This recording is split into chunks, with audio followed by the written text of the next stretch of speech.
welcome to Janette's TV podcast. I'm your host, Janette Burke, and today I'm joined by Kim Roberts, who has been a staple here in the past. For those of you who don't know Kim, Kim is a Canadian actress. You might recognize her from her multitude of stage, film, and TV roles or voiceovers, most notably Paw Patrol, Handmaid's Tale, Schitt's Creek, and the list goes on. Well, now she's taking on a new endeavor. She's playing Margaret Whyte in the Stratford film. Actually, rather, it's a play, Stratford play. Get That Hope, and that's playing in Stratford at the Studio Theatre until September 28th. Mm-hmm. So you will still have a chance to go out and see this play. So welcome back to Janette's TV podcast, Kim Roberts. So nice to have you.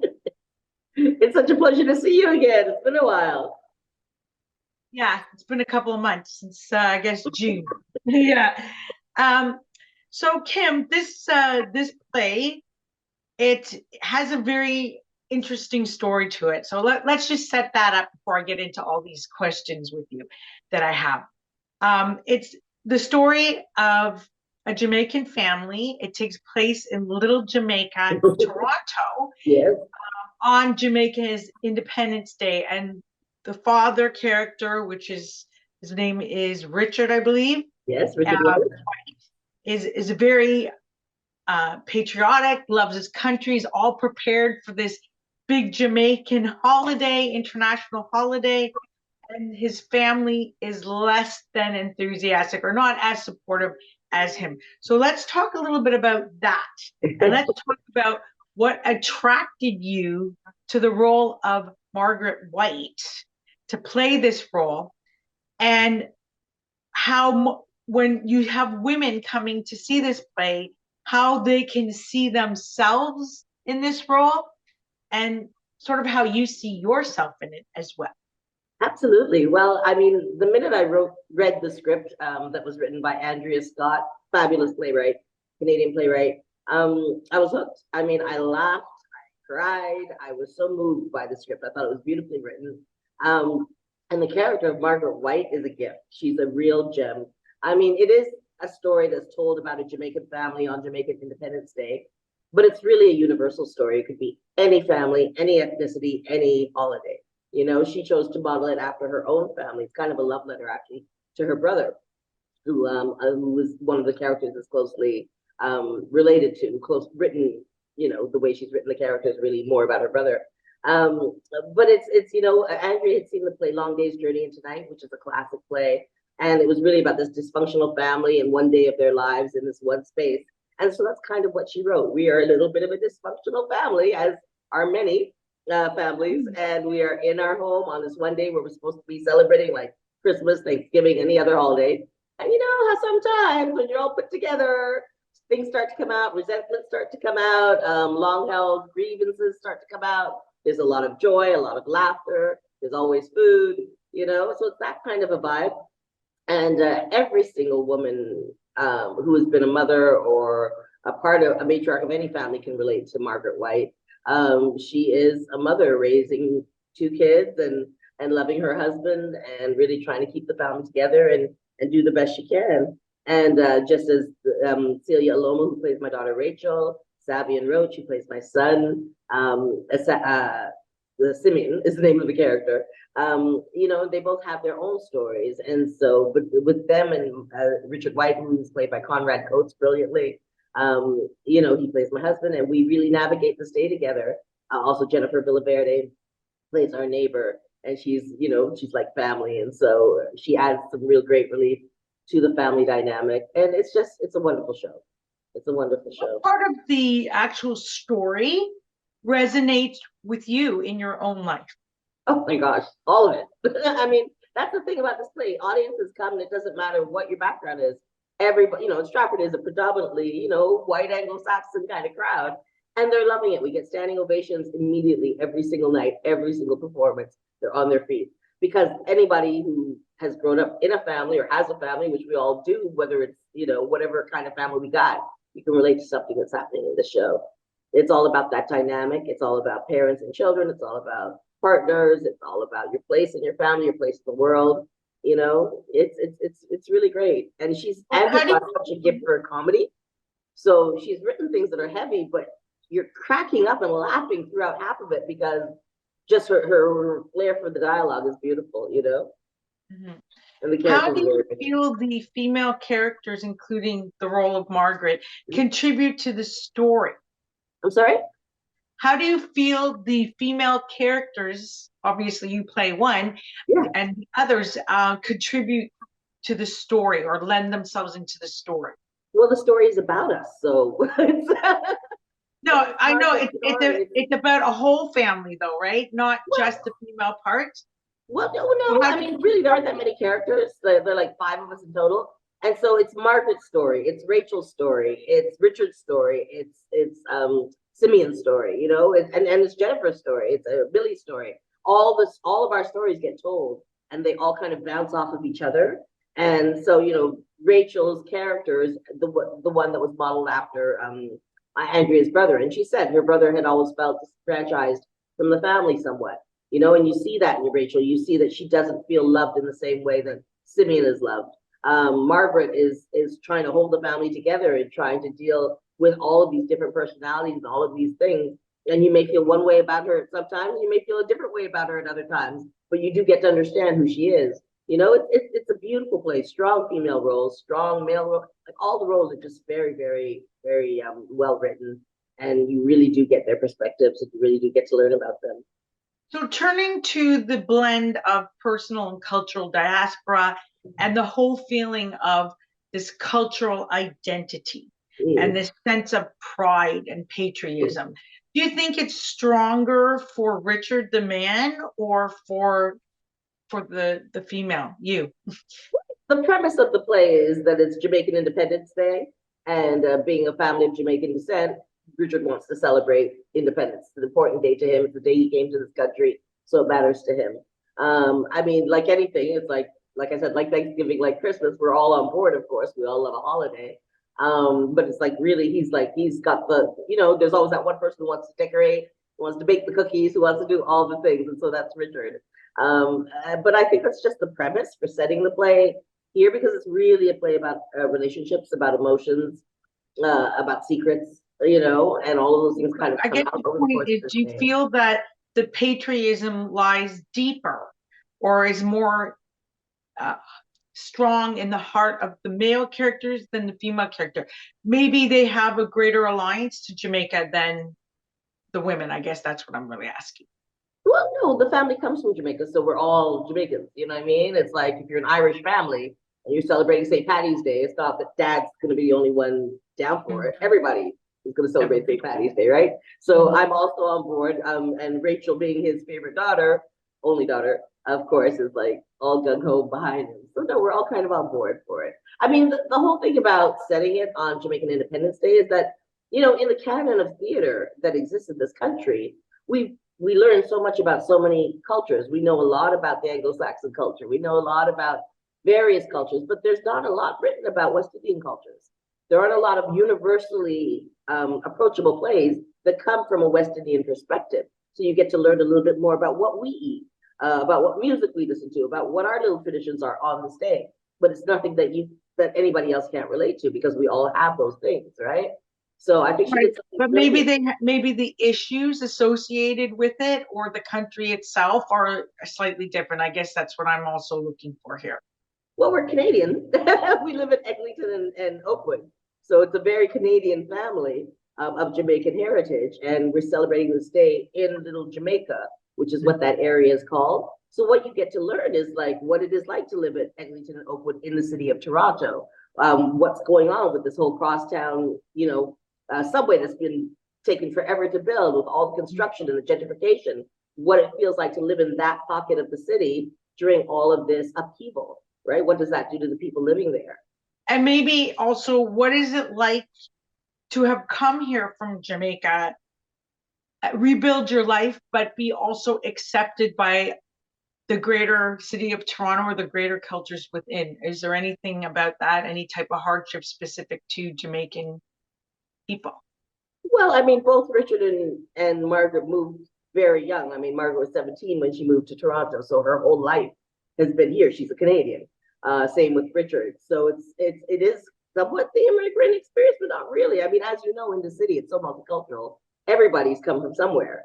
You know, whether you came from England, whether you came from Scotland, whether you came from Jamaica, you know, you came here at a certain age, or your father did, or your mother did, and started a family here. So it's that same kind of story, but they're a Canadian family. It's really the Canadian experience, just through a different lens. That's all. Mm-hmm.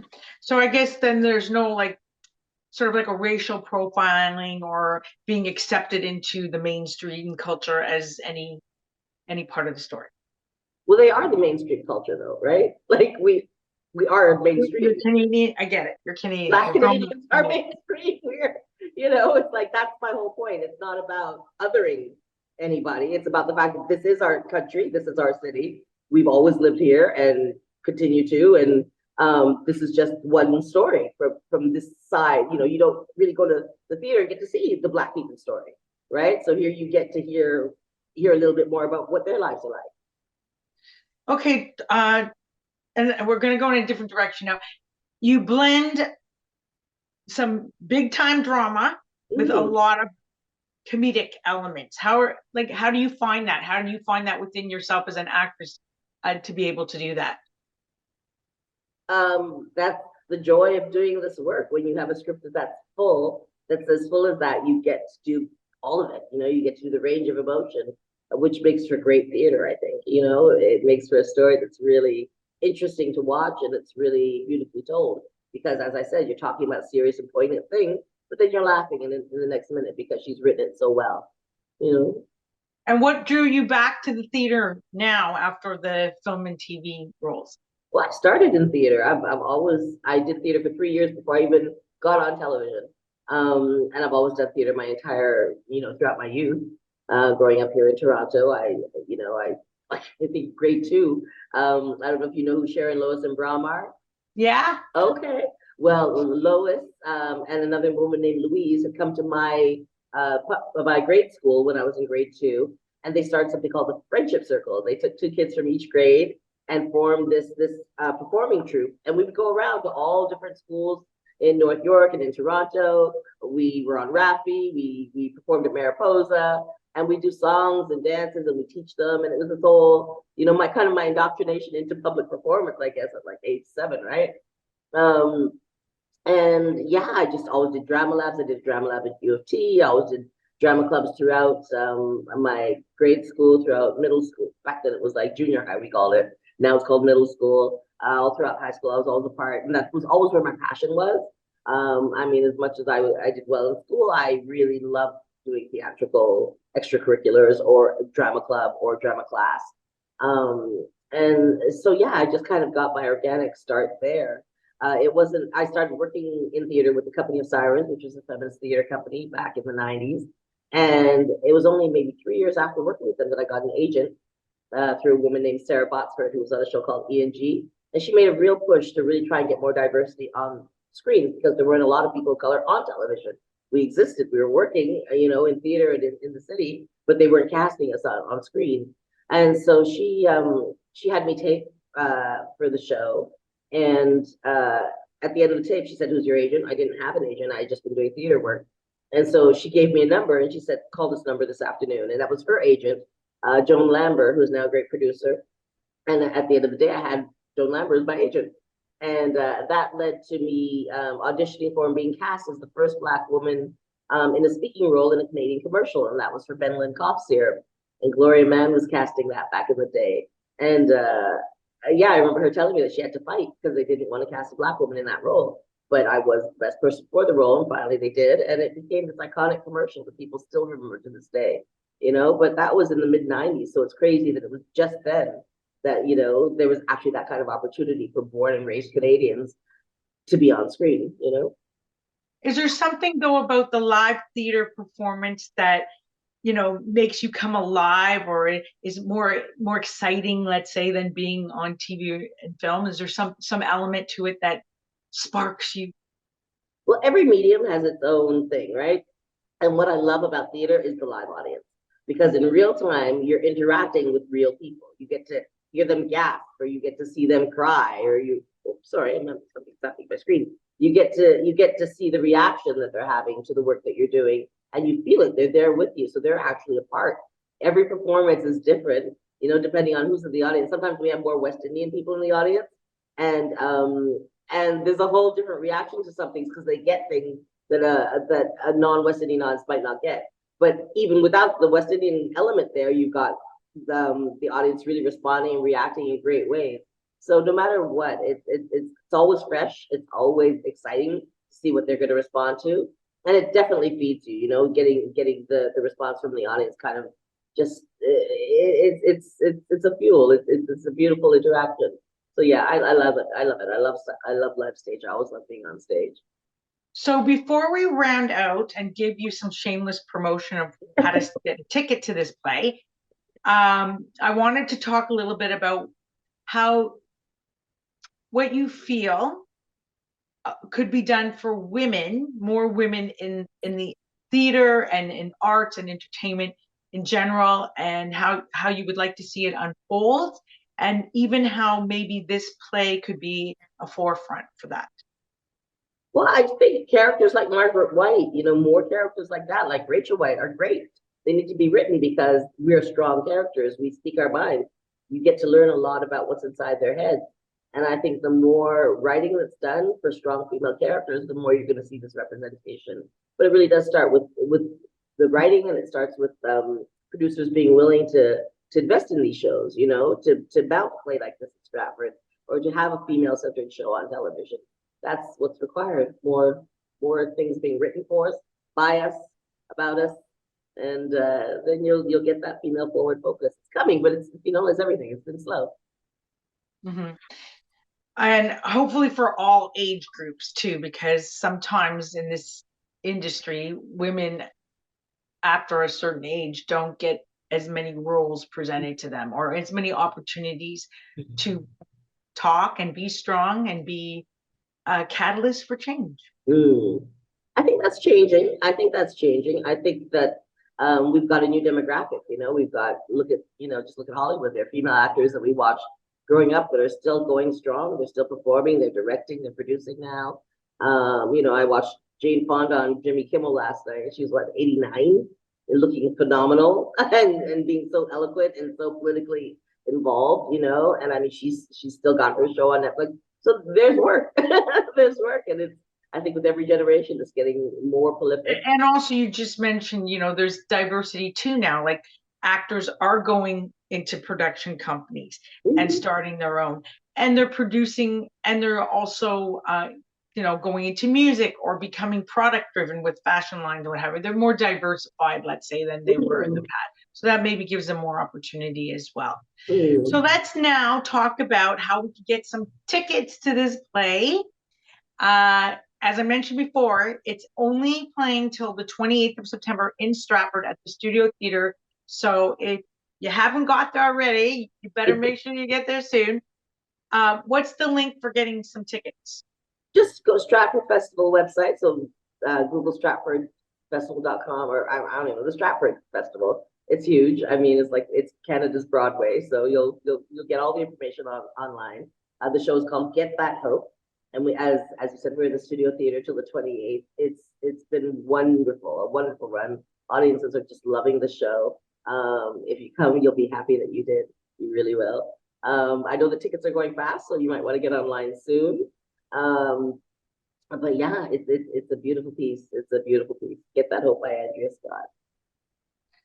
Okay. And is there anything else you want to share before I close out? Oh, I don't know. I guess, yeah, it's been a real honor. It's been a real treat to play Margaret and to do the show. I'm working with a phenomenal cast. My co-stars are brilliant. A phenomenal director, Andre Sills. He did a great job with the show. The designers on the show, it's just been a dream. It's been a dream come true.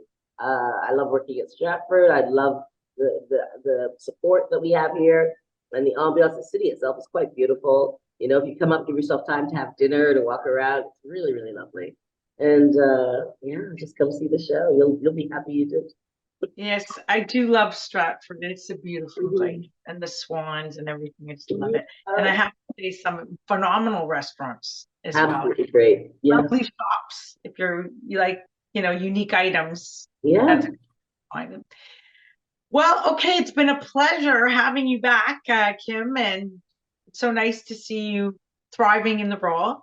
I want to thank you for joining me today, and I want to thank my beautiful audience for also joining in today. Please remember to like, comment, and share on all our posts, and share us with your family and friends. You will find us everywhere: Facebook, LinkedIn, Twitter, Vimeo, YouTube. The list goes on. That's the actual TV side. On the audio podcast side, you will find us on iHeartRadio, Apple, Buzzsprout, BuzzFeed, and that list goes on. For a complete list of where to watch and listen to us, please check the links in the show notes below. And if you haven't already done so, please subscribe to our channel. That link is also below. And until next time, continue to be fabulous. This is Janette Burke, your host, signing off.